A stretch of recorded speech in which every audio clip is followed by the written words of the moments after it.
Jeff's just over there laughing. Come here. Oh, me.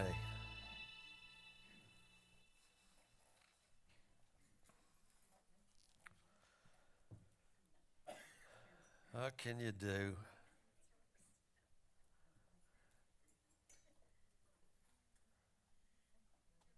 Oh, well. I'm telling you. They just cut stuff off your Facebook all the time.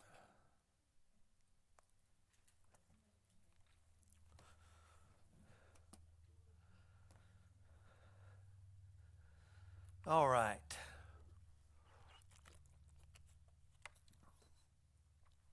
We started last week looking at Abraham, and we covered one whole verse, really, last week. Amazing thing about Abraham is he's kind of the point of origin for Christians, Jews, and Muslims. They trace their story back to Abraham. And let me say this. There are countless ways that a person can interpret and approach scriptures. They mean so much. It's like pulling an onion, peeling an onion, not pulling an onion. If you're pulling an onion, you're on the wrong tree. But, sometimes we kind of get it set in our head, okay, this is that, and that's all it means. But scriptures are so deep. You discover this, and then you come back and look at it again because, guys, I'm going to tell you what, we've been through this Abraham story before, but we're going back. And each time that we go back, we see something new, a fresh view, a fresh light, a fresh revelation that we need in this season. So, we began the story of Abraham, and you remember Abraham's story. Remember how it kind of overlaps. He's in Genesis 11, and he's in Genesis 12. He's the transition here between from the creation and the fall. You remember creation and the fall took us up to Genesis chapter 11. There's so many things there. Boy, I would like to say a thousand things. Sometimes people look at you like you got two heads or something. But I will say this: in Christianity, in most people's thinking, I'll say it this way, is very, very elementary. Very, very elementary. I'm talking when they think about the kingdom, when they think about God, when they think about heaven, earth, all of these things is very elementary. And I will tell you that I hope it's not that way here. I have challenged you guys from the get-go to think inside of the box, outside of the box, away from the box, above the box, under the box, around the box, and what's in the next box. Because, I want our experience of the Lord and knowing Him to be as full as it can possibly be.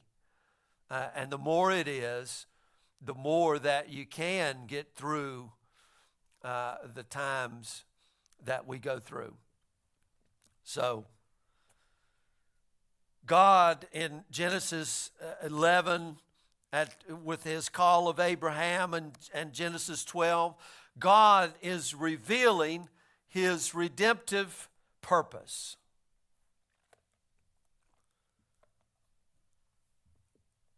How He's going to redeem His creation. That's You know, if people understood, most Christians, most people don't realize what a role they play in the creation story. I mean, all of us here, I'm going to tell you what, we wasn't born too early, we wasn't born too late. We're all in this together in this generation. There'll be a time when we pass the baton off to another generation. And it's needful, and the kingdom going forth, always praying that kingdom come, the kingdom going forth, the glory of God filling the whole earth, the little stone filling the whole earth, all of these things, and we just kind of think we have no participation in it. Most Christians, it's just, heck with it, I don't want to be bothered, get me out of here. And, I was telling somebody the other day, they were talking about, the lamb slain from the foundation of the world. And you know how that's mostly interpreted. It's mostly interpreted as God knew you was going to sin ahead of time, so he provided a lamb in his infinite wisdom ahead of time. Well, that's one way to look at it. I'm not saying he didn't know you was going to mess up. I mean, that would be pretty stupid to think he didn't know. But what if there was a bigger picture? So when I approach this person with a bigger picture, that maybe this is the economy that God has put in place. When I say the lamb slain, that's kind of a Hebrewism. But what is it really? That man would lay his life down for one another. Maybe he designed it this way. But what has happened, selfishness has came in. Adam and Eve thought, well, I'll be God. Selfishness came in, self-centeredness came in, and now it's you lay your life down for me. What can I get from you? And the whole economy, I've said this before, it's a blood economy. And what that really means is, because the life is what in the blood, that we should be laying our lives down one for another.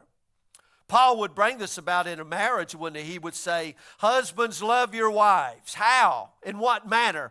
As Christ loved the church. And in what way did he love the church? And gave himself for it. The horrible thing is we live in a Western culture that is very self-centered and selfish. And on top of that, we don't want to be bothered. We don't want to be bothered. I was telling them the other day, I was trying to, set some things up for a charity and for a foundation and some things like this. So I've talked to other Christians, other pastors, other people in the community, and you know how much help I get? Is that like okay? No, zero. Now, isn't it amazing? Because Christian people is like, hey, just leave me alone. I don't really want to get involved. I'm too busy. Ain't you glad? I mean, I think the Lord was pretty busy. I would say he's probably the busiest person ever. And still he laid his life down one. Because what is it? I mean, this is kind of some of the parable stuff we go through. I mean, I'll just build bigger barns. That's kind of the American mentality, isn't it? And you think, well, I'm not one of them. Well, guys, I'm telling you what I am. You know what I was thinking last night? I said, we leave here. I need to go to Walmart's and just buy some trash bags. Clean house. Maybe your house is all squared away. I know where my stuff is. It's cluttered in piles here or there. I just need to, downsize. That was kind of what we looked at last week. But, I mean, you know this. I don't know of any other country in the world that you can make a living at buying or renting storage buildings. You ever think about that? I mean, that's a big business because everywhere you go down the road, there's storage buildings. Why? Because we got too much junk. I mean, honestly, we got too much junk. But when you go and say, hey, I need your help, I'm too busy. We're too cluttered. And the guys, I'm speaking to all of us here. All of us. I go look, and I mean, thank God for, I know the prosperity gospel, and I just think sometimes to myself, it's like, I'll be honest with you, when I want to get a shirt out of my closet, sometimes I have to wedge my hand in there and shove everything this way just to get it out. How many shirts can you wear, Teddy? I just wonder, and I go put my stuff in the drawer, and I've got, and one of my dressers is not really good, so when I'm shoving down, I'm like, hey, I got plenty of room. I didn't know I was shoving it down into the next drawer. But you know what I'm talking about when I go to close the drawers, and I got to take my fingers and punch down the socks and everything to get the drawer to close. Man, we got too much. That was kind of what we looked at last week. Remember, Abraham, before he could move on, had to leave some stuff behind. He had to leave some stuff behind. Now, let me go, baby, put up Genesis 12, and I'm going to read 1, 2, and 3. Because I want us to look at this. Now the Lord said unto Abram, Get thee out of thy country and from thy kindred and from thy father's house into a land that I'll show you. And I will make of thee a great nation. I will bless thee and make thy name great, and thou shalt be a blessing. I will bless them that bless thee, curse him that curseth thee, and in thee shall all families of the earth be blessed. Now this is, Abraham begins God's story of blessing all people. Now, guys, this is where many people hang out in the Christian church today. And I don't have a whole lot to say on it, but I do got to say a little bit on it. We've covered it before because anybody knows what happened last night. The Iranians attacking. But let's keep this in context. Who is the subject of this conversation right here? Man, I'm going to get y'all them signs. Does this hold up? You can write on a whiteboard and just hold up. And that way, if you mess up, rub it out, flip it around. Abram, right? God is talking to Abram. He's not talking to Israel. He's talking to Abram. Now, we kind of know prophetically where it's going, but Israel's not going to be for another 2 generations because Abraham's going to have Isaac, Isaac's going to have Jacob, and Jacob is going to have his name changed to Israel. But most people, if you want to sell blood moon books, it's got to hang out right here, right? Saying, bless Israel. I'm going to tell you what, one of the things he said, I will bless all nations. Did he say that? Did we not just read that? Let me ask you, is Iran part of the nations of all nations? So, we as Christians should not be praying for God to blow up all peoples around the world. We should be praying and participating in blessing all peoples everywhere. We got nothing else to do. I mean, really, this is the story, isn't it? And we have been privileged to be a part of that story. So now, prophetically, we know this text is not speaking to the nation of Israel in the Middle East. This text is speaking of Christ. Right? It's speaking of Christ. Now look, put up verse 2, baby. And I will make of thee a great nation, and I will bless thee and make thy name great. Whose name is great? Who has a name that is above every name? Israel? Are you sure? Are you sure it doesn't say I'm going to make Israel's name above every name? At the name of Jesus Christ, for God has highly exalted him. So just in that one verse right there, I would think the blood moon people could be able to see this is not talking about the Middle East. This is talking about Jesus. And plus, if you've ever happened through this little book called Galatians, where Paul writes specifically, not seeds as of many, but seeds as of one, even Christ, it's pretty plain.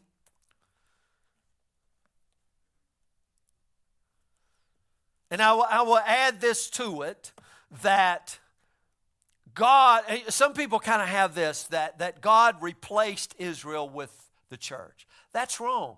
Do you know what replace means? Replace would mean I've got to get rid of one and put another one in its place. And I can tell you, God didn't get rid of anybody. He grafted us in. He didn't exclude anybody. He brought us all in. You see what I mean? The goodness of God, the graciousness of God is wow sometimes. It's awesome. It's wow. How can this be? But Abraham begins God's story of blessing all peoples. He begins the story that culminates, finds its fulfillment in Jesus.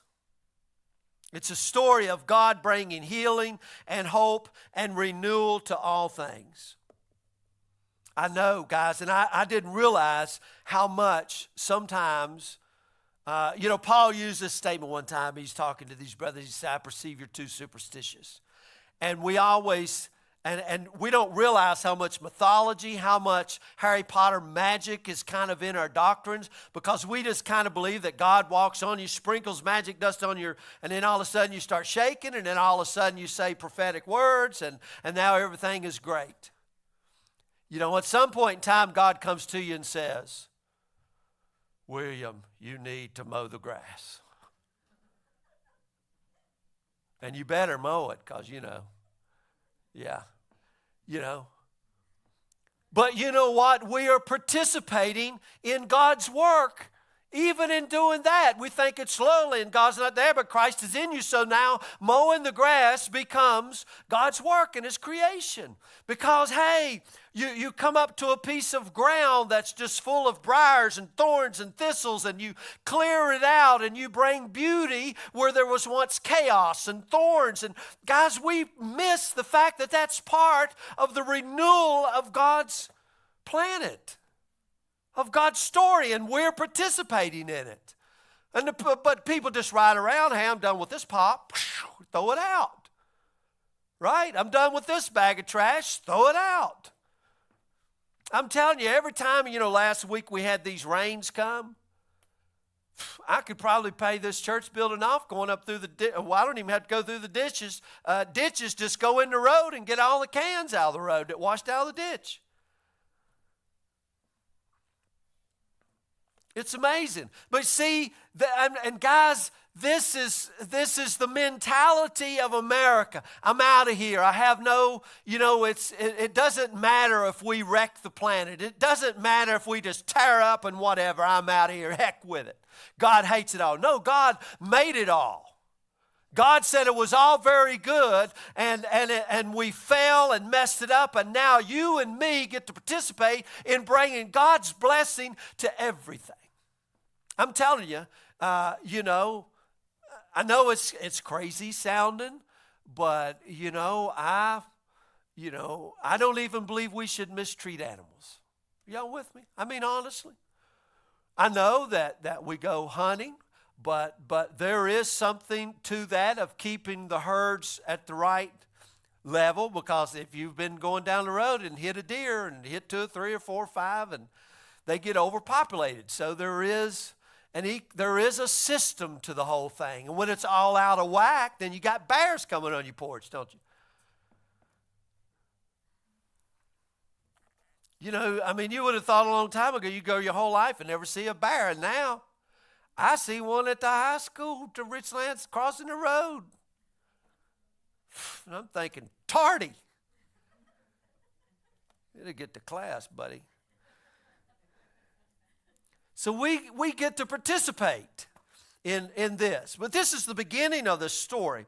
So last week, just a little recap, we talked about 2 major pieces in the setup to the story. Abraham begins in a place of waiting. Remember, into chapter 11, he's waiting. It tells us that Abram and his dad and his family had always intended to go to the land of Canaan, but they got stuck in this little podunk town called Haran. Wasn't that a music group, Haran?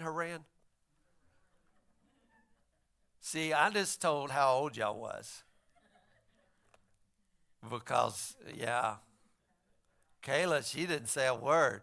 No, she didn't know, but the rest of y'all were laughing and like, oh, yeah, so y'all are old. Y'all are old. So y'all remember that now. That's where Abraham was at Haran. They got stuck there in this land called Haran, and they got comfortable there, and they settled down. They got stuck. Okay? They got stuck. Now, again, this is probably not an unfamiliar story to most of us. And when I say that, I'm not talking biblically. I'm talking in our life because we started out with big plans. We all did. Big ambitions, a clear goal, an idea where we wanted to go. Then somehow we stopped for a while. Things happened. Here we are. We settled down. And guys, that's not always bad. Sometimes it's actually really good because sometimes the waiting and the wondering and the dreaming about what next prepares us to hear well. Because I'm telling you, I know there are people who have heard from God. I know God speaks, but we don't always hear well. You know that old thing when, Christy tells you to do something and you say, well, I thought you said. No, that's not what I said. So it prepares us to hear well. But Abraham ends up in this intended place for longer than he intended to be. His dad passes away, and he's left without a lot of clear direction for what comes next. And this is the place where God speaks to him. And God says, leave your country, leave your people, leave your father's household, and go to the land that I will show you. All of these things, guys, are symbolic. Symbolic doesn't mean that you take the literal meaning away. I'm sure there was a literal man named Abraham, and he was walking through with literal sandals on his feet, going to a literal land of Canaan. I'm not doubting that. But it has application to you and me today. It's like we had talked about the land. What is the land? What does the land represent? Because surely if the land was really the land and it wasn't symbolic or metaphoric in some sense, then all of us need to take a pilgrimage and go to the Middle East, or we're missing out on our blessings. But I have no desire to go over there.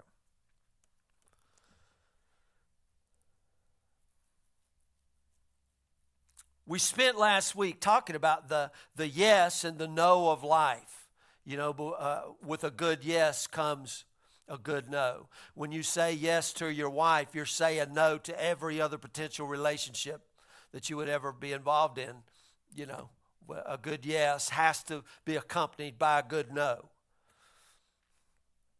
That you can't go somewhere new, even if God calls you to it, until you're ready to leave somewhere old. You can't go. You can't go somewhere new until you're ready to leave where you are. It's just how it works. It's just how it works. John Calvin, he said it this way, and yes, I do read other people's work as much as I can. John Calvin says that Abraham and Sarah are called to go with closed eyes, for having left their country, they could not have given themselves fully to God's. They had to go with closed eyes. They couldn't leave or they couldn't not have given themselves fully to God's until they had left what was behind. Paul kind of makes the same statement, forgetting those things that are behind, doesn't he? Pressing on. And this is important because sometimes what you move on from is actually good.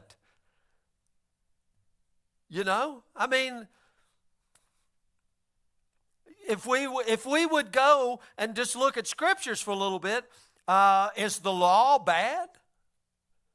Paul said it wasn't bad. Paul said the law is good. It's just. It's holy. Was the tabernacle bad? I mean, was the whole system God gave them on Mount Sinai, was it a bad system? No, it wasn't a bad system, but he was calling them on, as the Hebrew writer was saying, to something better. So sometimes where you're at is good. Nothing wrong with it at all. But he wants to bring us into the better. So that the system is not bad, it's not broken, it's not wrong. It's just not what God has for you in this season. It could be, naturally so, it could be a physical move to a new place like Abraham. It could be a career change that William and them was going through. It can even be as simple as the yeses and nos of stuff. I need to get rid of some stuff. It's really simple. I know I'm not picking on William today, but there's a time when your freezer is full of deer meat, right? And there's a time when you got to eat it up, or you can't go hunting. You got to give it away. You got to make room for the new. So something's got to go. So it's getting rid of the old to make room for the new. It's just the way it is, guys. There's no, the system of I'll just build bigger barns. That's kind of the system that we've been working under, but that's the wrong system.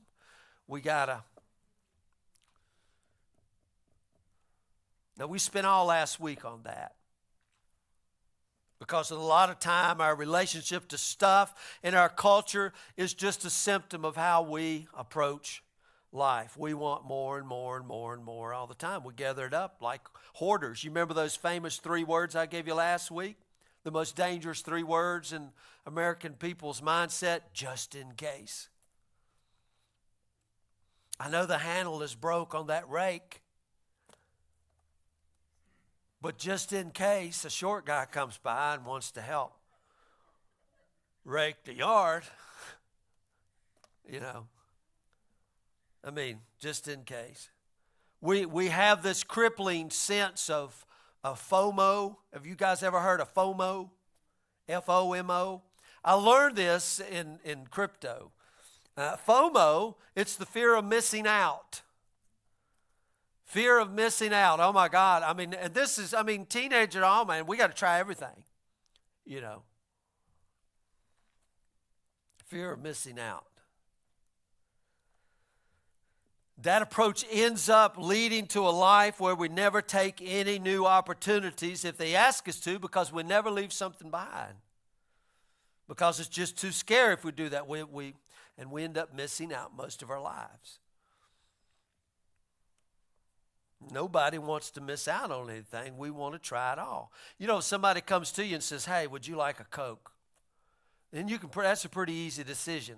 But if they come to you and say, well, we've got 97 flavors of Coke. Which one do you want?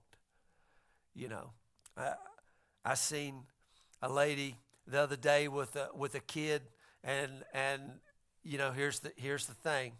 You can have one toy. You ever do this? You ever take your kids to the store and you say you can have one toy? That's a mistake.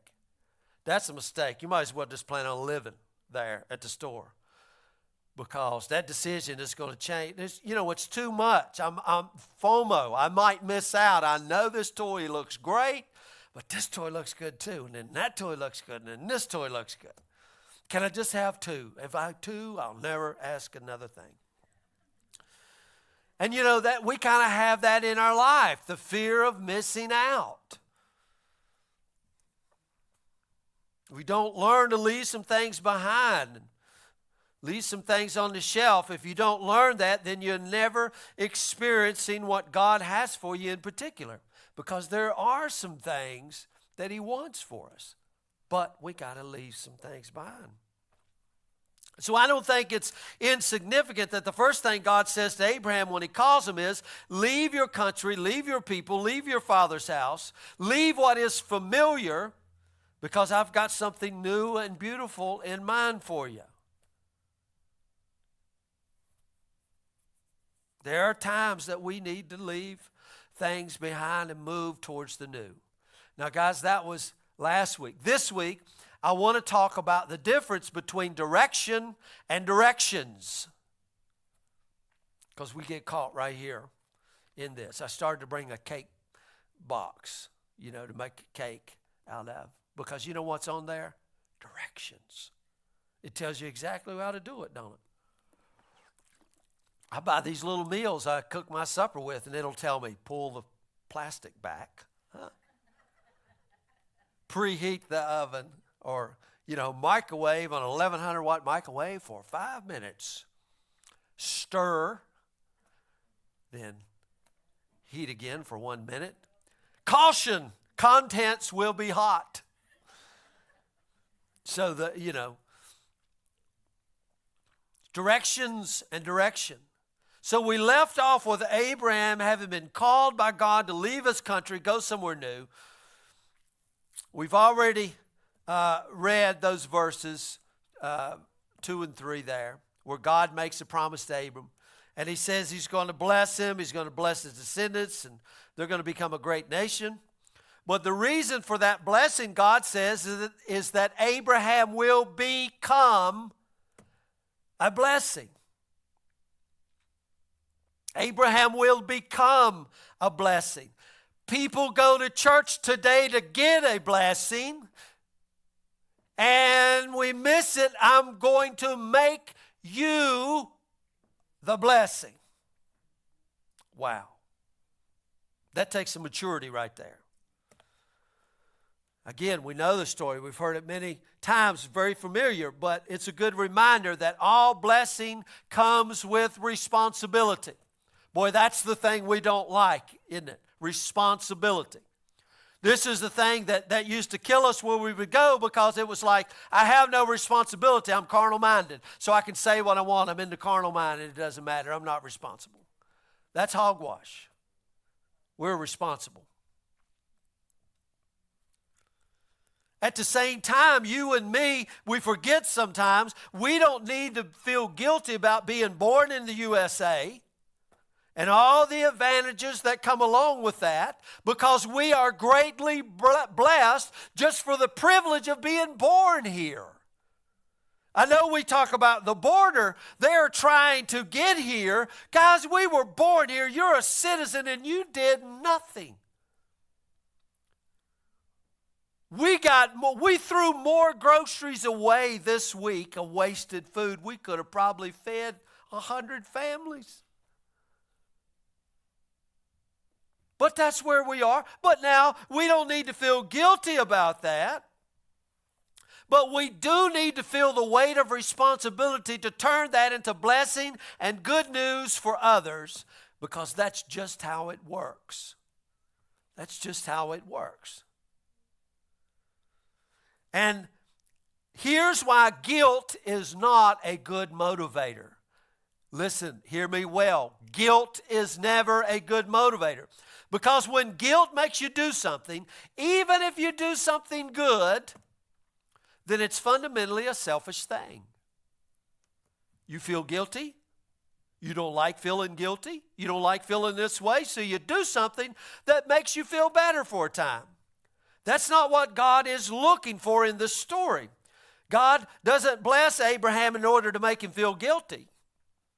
I heard a guy talking this morning, and, we've been doing this because we finished up. It'll be out this week. We did our YouTube on the ashes of the red heifer, because, there's a lot of stuff going on with the red heifer. And basically, kind of bringing it down real small, the ashes of a red heifer wasn't for sin. The ashes of a red heifer was laid up in a clean place in case you touched a dead body or dead bone. Then you could go. It was outside of the camp. Then a provision was laid up. For one, that provision is always there for you. And in the book of Hebrews, it had to do with purging you of an evil conscience from dead works. So it had to do with the consciousness. And I heard this guy, he was talking about it, and he says, man, you got to let your conscience be your guide. Your conscience will always tell you, guys, the consciousness is not your guide. Your consciousness will always lead you down the wrong road. What happened when you have a guilty conscience? Here is Adam and Eve in the garden when they have a conscience. Did their consciousness lead them to God? No. Their consciousness called them to run and hide. That's what the ashes of a red heifer are, for the purifying of the conscience. Okay, so you kind of get what all that stuff is about. That provision is still laid up, and I can tell you this: how do we apply that provision nowadays? Then they would go and the priest would take the ashes, put them in running water, sprinkle his upon them, and they would be clean. How do we do that today? Well, I'm going to tell you. Big secret. But I'm letting you guys know. We need to spend time in the presence of the Lord. If you think the Lord's up there, then you better get you a spaceship and try to get up there. But if you realize that the Lord is with you and you're with Him and you need to spend some time in His presence, then He applies the ashes of the sprinkling of the water of separation. Anyway, again, this is not about making you feel guilty. Blessing is blessing because it's about what you get to do with it. Right? That's the fun part of it. That's the joy of it. You get to do this with it. It's why, guys, when we built this church, we put the offering box out back. Because I didn't want this church built on the guilt, that uncomfortable moment when the plate comes in front of you and they're looking at you like, I saw you put a button in there. I saw it. Now, yes, we need money to stay afloat. We've had this conversation many times. It's always there. But I wanted this to be, about the excitement and joyful part of your worship if you decided to participate that way. It's not about, this ain't a money sermon. But for me, there is joy in giving. There really is. I know many of you have gave so much, and there's just, something there. That's what God is calling Abram to. I will bless you, and you will get to bless the world. I will make you a great nation and bless you, and all the peoples on the earth everywhere will be blessed through you. You get to be a part of this, Abram.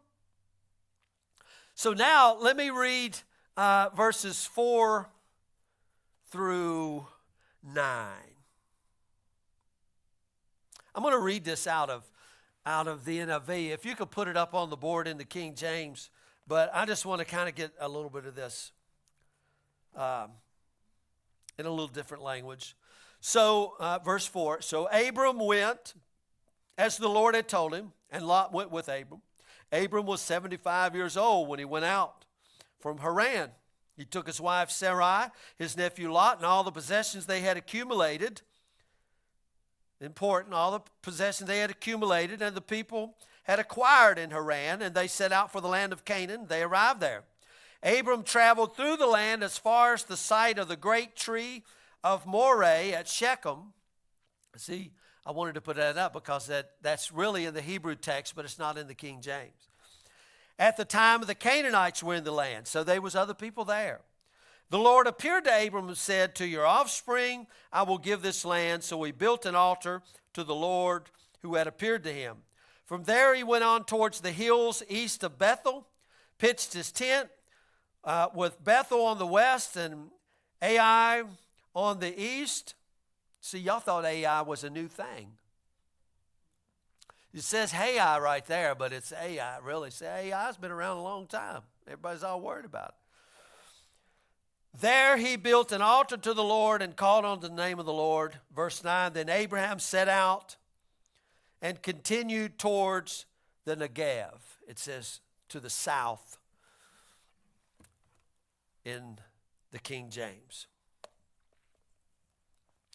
Thomas Cahill writes in his book, The Gift of the Jews,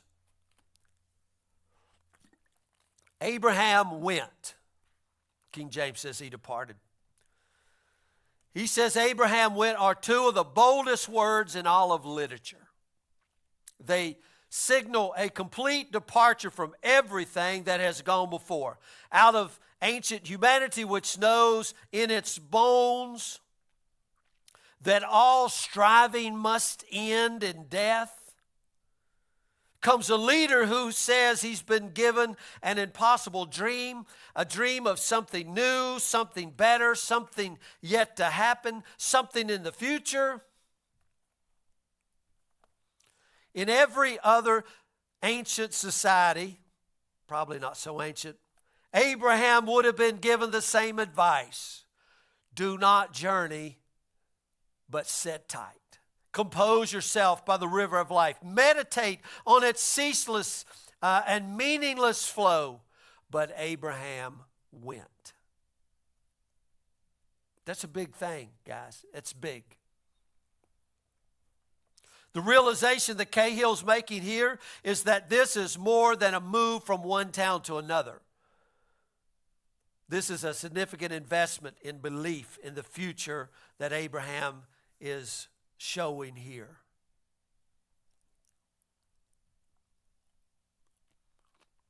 You remember I talked to you earlier about transforming, changing our world, changing our culture, We've talked about all this stuff before. People don't really believe that. They really don't. They think we're insignificant. So I want you to get the weight of this, and Abraham went. This is still to us today. I will make you a blessing. We're here, co-laborers with God to bring the blessing of God to the world. And that blessing is none other than Jesus Christ. But we think it's too big. Let's just hide out in our Haran. And let's just stay there. And one of these days, so this is hopefully why we come together, so that we can encourage one another. Hey, there is a dream out there. I put a magazine up on my wall in the office over there of Martin Luther King. I love it. Martin Luther King is right beside a General Douglas MacArthur when Martin Luther King was shot. Everybody knows what he preached. I have a dream. I believe a God-given dream he had too. I believe that. I believe it's the same dream that Abraham had, that God had given to him. When we couple all that with the narrative that we just read, where Abraham basically shows up in Canaan as God told him to, and then just starts wandering around checking out the place. See, that's what I said before. There's a difference between direction and directions. We'll come back to that. Now, if the geographical notes in Genesis are to be taken literally, and there's totally no reason not to, the Bethel, the Shechem would have been up in the northern part of the land. We read the great tree Mara. No idea what that was. Maybe a big old tree. But Shechem was an ancient city that we actually know a lot about from our Mana tablets. These were clay tablets written in ancient language called Akkadian. And the leaders of Shechem are negotiating with the rulers of an Egyptian city called Amarna. These tablets are over 3,000 years old, and they confirm a lot of what we understand about the Bible. They actually give us a lot of insight into some of these pre-Abrahamic communities. But this, right here in this verse, towards the Negev, towards the south, this is the large desert area in what is now called southern Israel. So what this, it's kind of a travel log here. You know what I mean? We stopped here. This little diary, so to speak. Abraham, it shows us that Abraham was called to go to Canaan.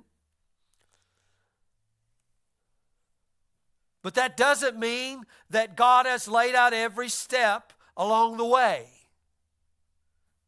Do you understand what I'm saying here? Walter Brigham says the particular references are to be understood not only as historical or geographical notes, but as a theological program. The life of faith is the one which keeps Israel in pursuit of the promise. Abraham was not one who finally arrives at his destination. He trusts the promise. And this is what I'm talking about, the difference between direction and directions. I think a lot of the time when we say things like, I wish I would hear from God.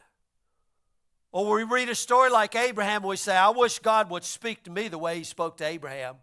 You know, we think these things.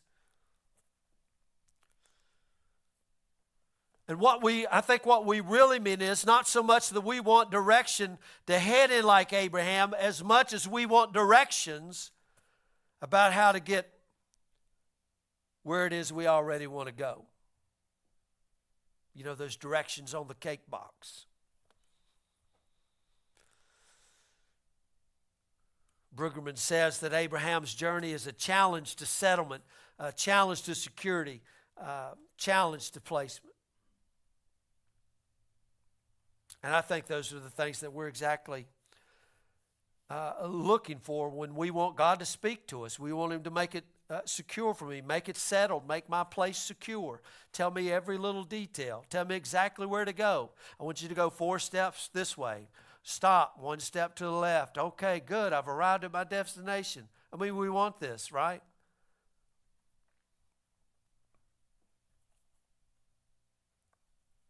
Tell me what to do once I get there. Tell me it's all going to be okay. That's what we want to hear from God. Now, don't get me wrong. Abraham gets some of that. God says this journey is for your good. You'll be blessed, and I'll be with you along the way. But the directions, the specifics, the details that would make all of that would have taken Abraham right out of the story.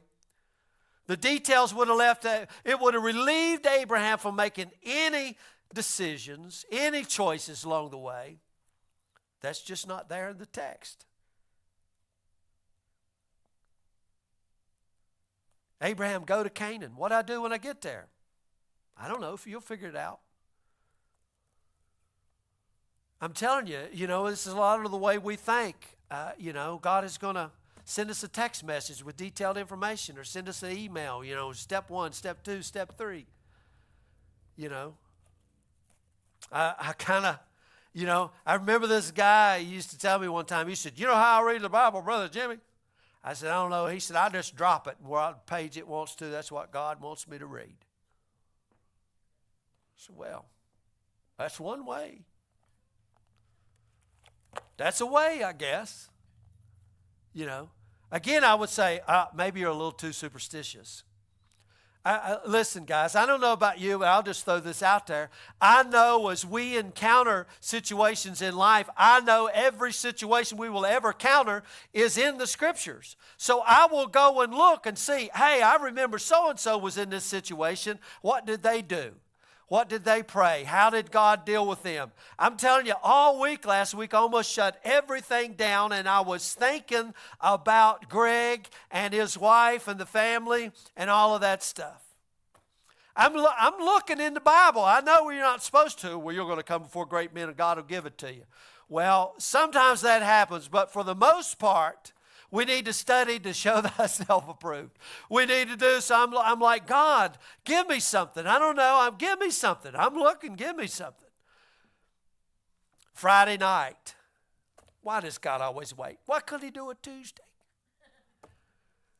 I wouldn't have had to sweat near as bad and, all this stuff. Friday night. I'm looking. It's late Friday night. I'm looking. And I'll be honest with you, I was tired. Because I had went out, we did our thing on Thursday. I got home at 8:30 at night. Okay? So I get home, I'm sitting on my bed, and I'm taking my shoes off, and a railroad calls. So I go back to work. So no big deal.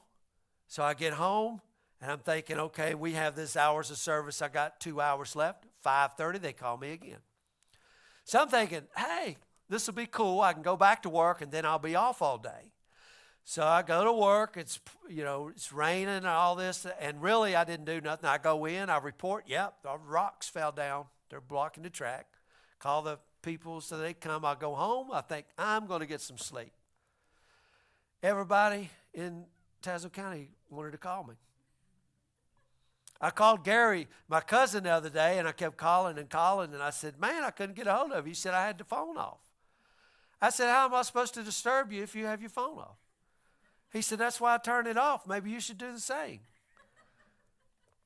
I don't like him. I should have, Tracy said, why don't you turn your phone off? Well, maybe I should have, because, every time you're about to go to La La Land. So I was tired, but then, you're wondering, okay, I might as well just get up. I'm never going to get any sleep. So you're wondering, what am I going to say? And the Lord just took me right to the road to Emmaus. Jesus drew near. Pow, there it is. And everything just kind of built off of that. But, we want these directions. Tell me step by step. Tell me everything. And we just kind of think Jesus was a robot. We get that picture. The words that I say, they are not my words. They are the words of my master. Right? The things that I do is not what I do, but what I see the Father do. I'm not here to smile. I'm not here to have joy. I'm just here to do the Father's will. Robotic. So we kind of think, oh, wait, we come into the church and we get up in the stand, and then, that's, I used to hear them old people say, boy, I love it when the Lord preaches me. Well, I guess he winds you up. The little knob back there in the back, and he sets you off, and then you start preaching. It doesn't work that way, guys. I'm just telling you, it doesn't work that way.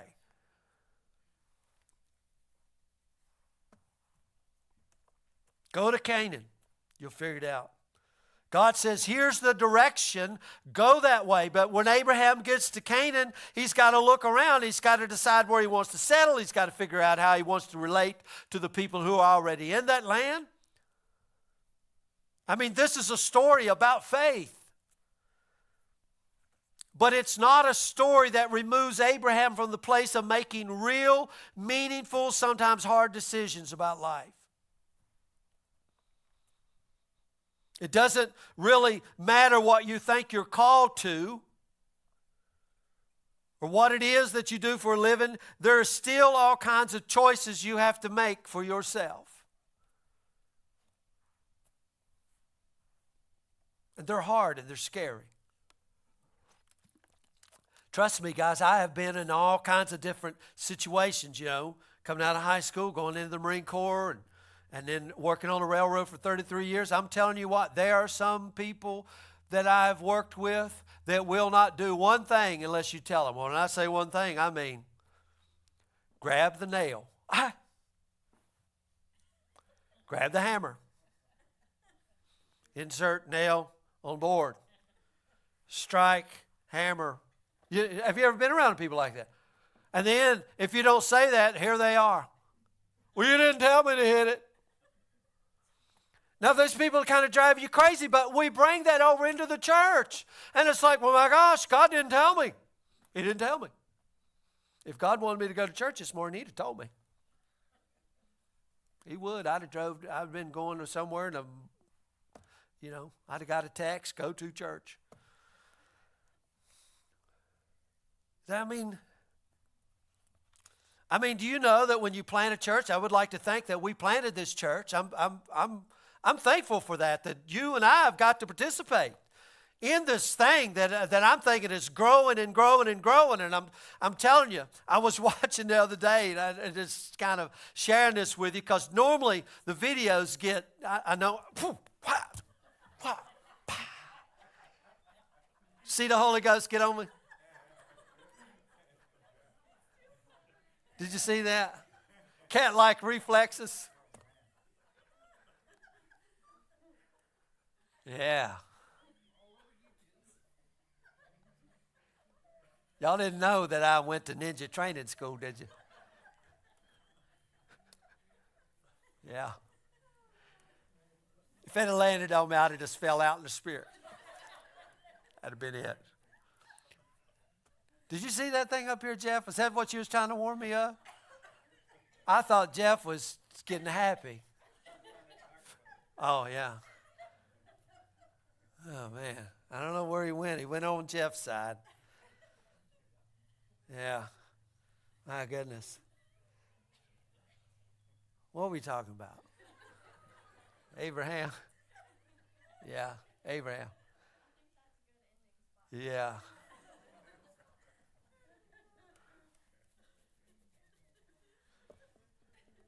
But anyway, guys, when when you plan a church, God doesn't tell you what color the curtains has got to be, what color how to do it. He didn't tell you this stuff. You just do it. I mean, sometimes God speaks specifics, but sometimes there's still things that need to be decided by our own wisdom. That doesn't diminish faith. That doesn't diminish it at all. It makes it a relationship. That's what it's about. Because as I learn to listen and hear and to trust God when He speaks, I begin to recognize that He also trusts me. He trusts me to respond, to move, to make decisions in light of the relationship that we're building with Him. I know He speaks clearly, definitively, specifically to some people at some times, but for the vast majority of us, I think God says this is out of bounds, this is out of bounds, but you've got all this room in the middle. Learn, explore, give, forgive, bless the world with everything I've trusted you with.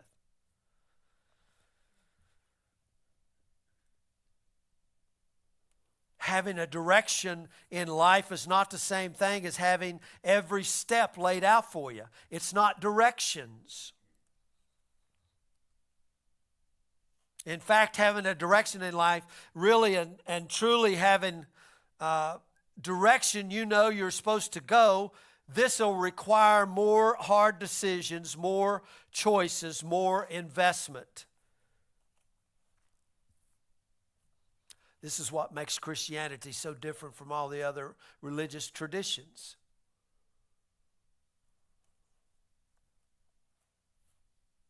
There are really no rules for this. There's the out of bounds. Don't murder, don't steal, don't abuse each other. But the details of exactly how to live it out, actually means to be a Christian. When to pray, when to eat, what to dress. There's none of that there. These are choices that you have to make. There's an old story about a young man who came to see this famous rabbi who was well known before the time of Jesus. And the young man said to the rabbi, Shammai, if you can explain the Torah to me while I stand on one foot, I'll convert here on the spot. And Rabbi Shammai replied, that's ridiculous. Torah is law. Not one single word can ever be reduced. And he chased the young man off, throwing rocks at him. Well, Jesus is presented basically with the same kind of question, minus the theatrics. And what does he say? He quotes from Deuteronomy 4. He quotes from Deuteronomy 19. He says, love God, love people. That's it. There's no law greater than these. That's right. That right there is the difference between direction, head this way, and directions. Tell me what to do. Tell me every step. Now, unfortunately, at times that means that even when you're on a mission from God, even when you're heading in the right direction, you still get it wrong. Let me read these verses here real quick. So if you want to see what I'm talking about, verse 10. There was famine in the land, and Abraham went down to Egypt to sojourn there, for the famine was grievous in the land. And it came to pass, when he's come near to Egypt, that he said to Sarai his wife, behold now, I know thou art fair woman to look upon. Means she was really pretty. Therefore it shall come to pass, when the Egyptians see thee, they shall say, this is his wife. They will kill me, and they will save thee alive. Say, I pray thee, thou art my sister, that it may be well with me for thy sake, and my soul shall live because of thee. It came to pass that when Abram was coming to Egypt, the Egyptians beheld the woman that was very fair. The princesses also Pharaoh saw her, commended her before Pharaoh. The woman was taken into Pharaoh's house. He entreated Abram well for her sake, and he had sheep and oxen and asses and men servants and maid servants and she asses and camels. And the Lord plagued Pharaoh and his house with great plagues because of Sarai's Abraham's wife. And Pharaoh called Abram and said, "What is this that you've done to me? Why did you not tell me that she was your wife? Why dost thou say she's my sister, so I might have taken her to me to wife? Now, therefore, behold thy wife, take her and go." And Pharaoh commanded his men concerning him. They sent him away, him and his wife, and all that he had. First, Abraham should have known this was a horrible idea. He shouldn't need directions from God telling him, "Don't do this." You don't misrepresent yourself. You certainly don't misrepresent the people who trust you. You don't put someone else in a bad spot just to protect your own neck. So Abraham here is at his worst, isn't he? He's selfish, self-serving, devious. He shouldn't need directions to tell him to stop. But if you look at the story, God says, "Go to the land, I'll show you." He doesn't tell him what to do. When he gets there, a famine hits. Food gets scarce. He doesn't tell him what to do when he meets Pharaoh. He's afraid of him. God expects Abram to make the right decisions.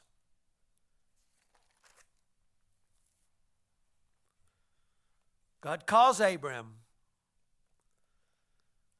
to make good, honest, trustworthy decisions based on the relationship he's been developing. That's what this story's all about.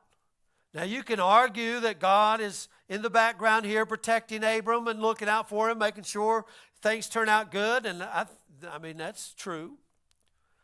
But I don't think for a second that this story is any kind of endorsement from God.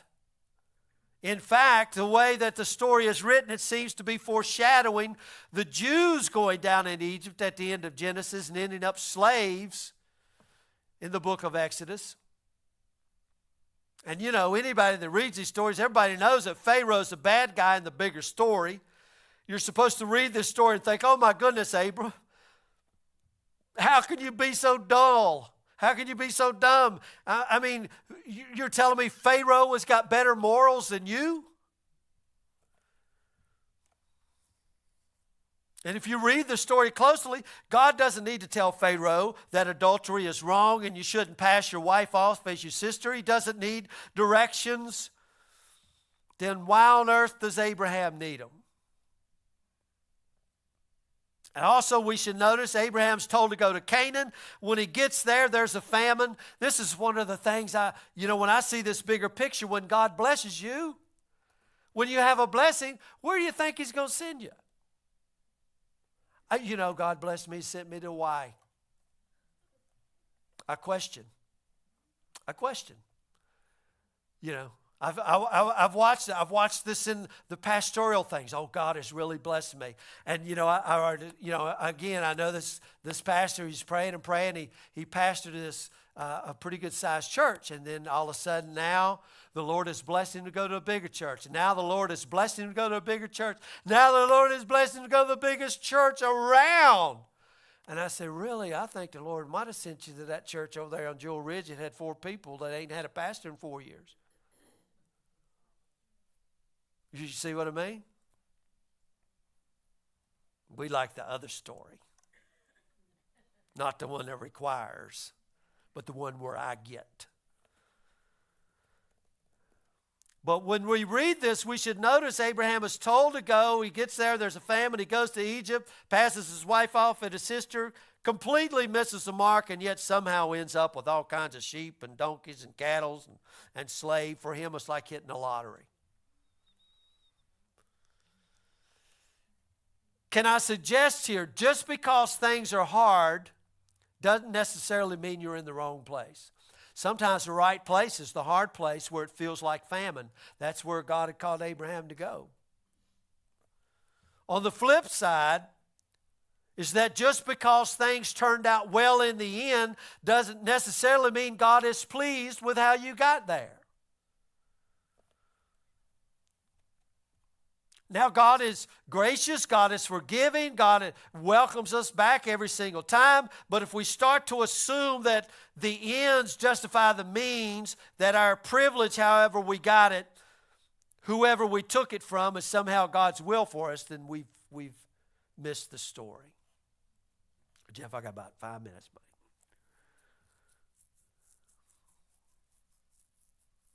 God means to bless Abram.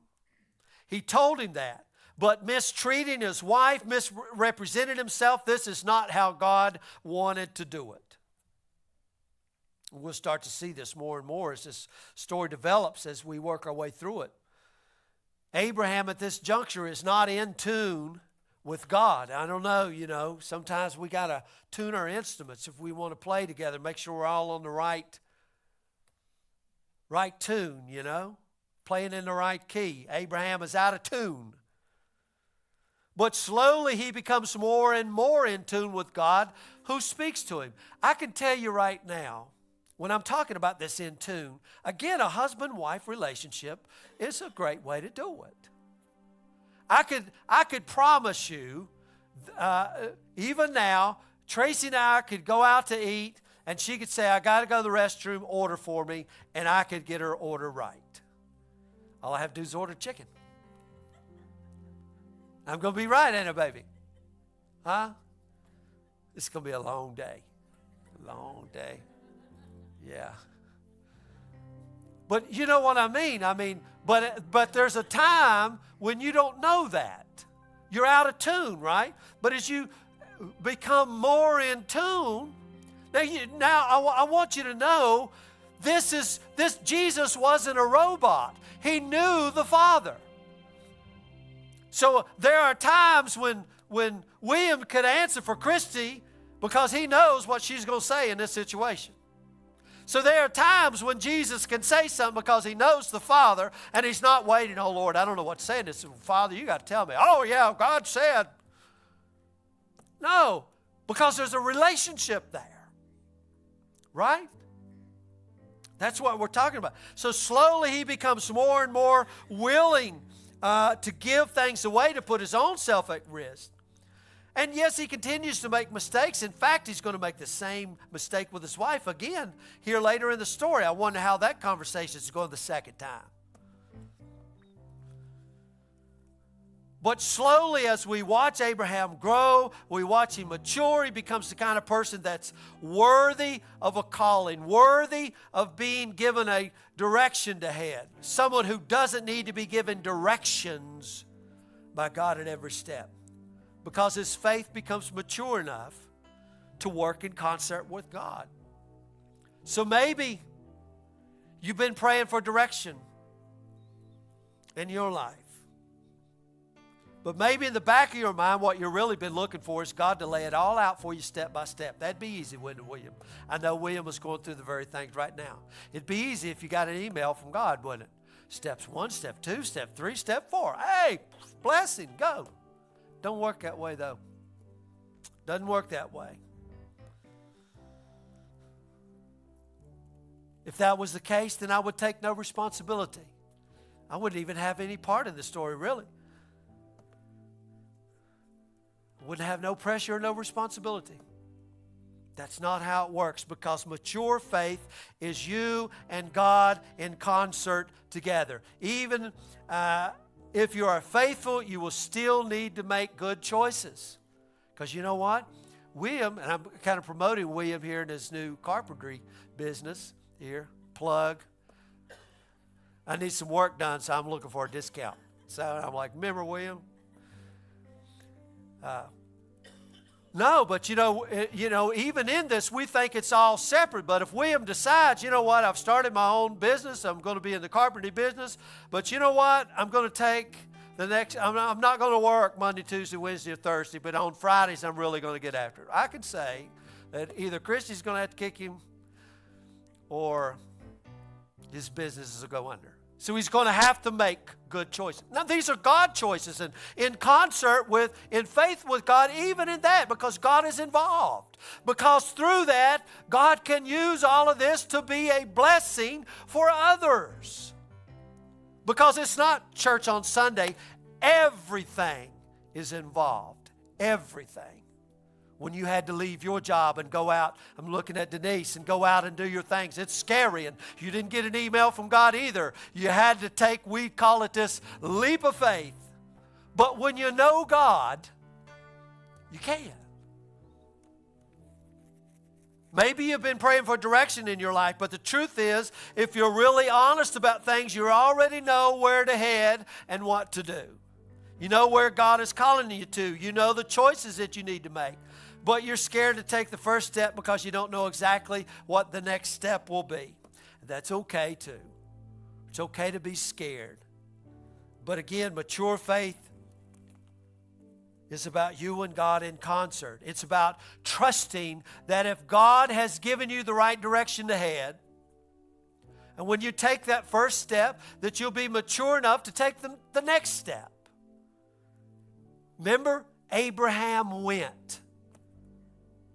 Those are two of the boldest words in all literature. I'll repeat this again. Because you've been given an impossible dream. A dream of something better. A dream of something new. And maybe in that, may you sense the Spirit's direction for your life today. I'll quit with that.